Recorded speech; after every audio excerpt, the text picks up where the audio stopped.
Bây giờ nó trùng. Bây giờ này bây giờ. Ừ. Nữa. Mình đổ. Em đi lên luôn. Hmoob đi.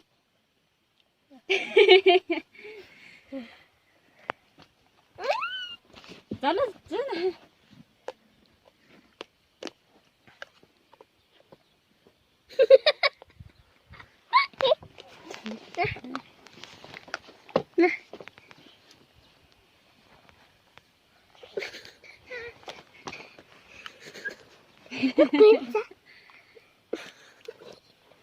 rất là các bạn.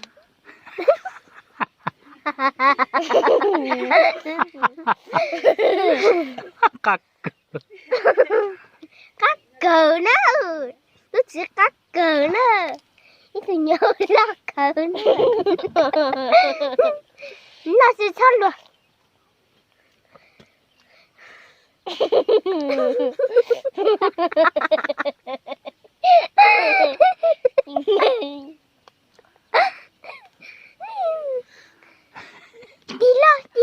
Tila tanah.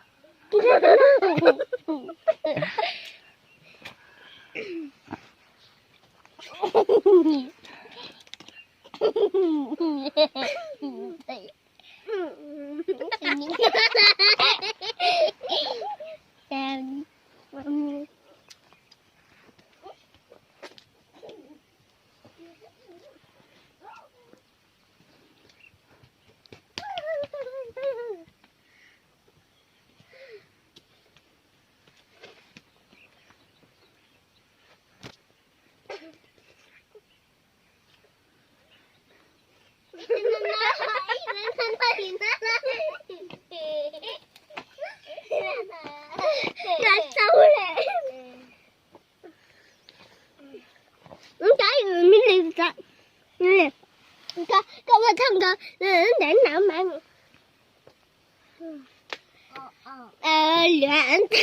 ta nè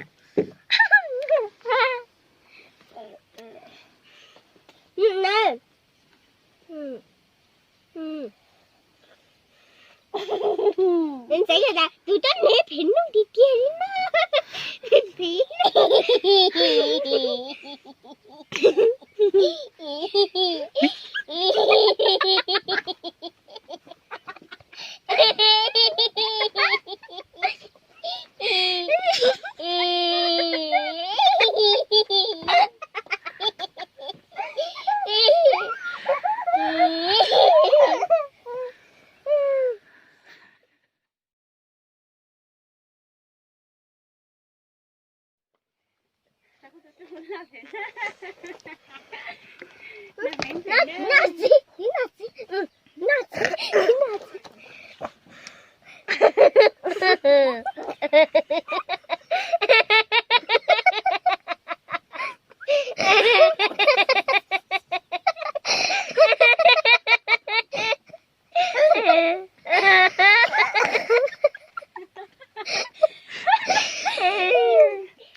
Thế còn tối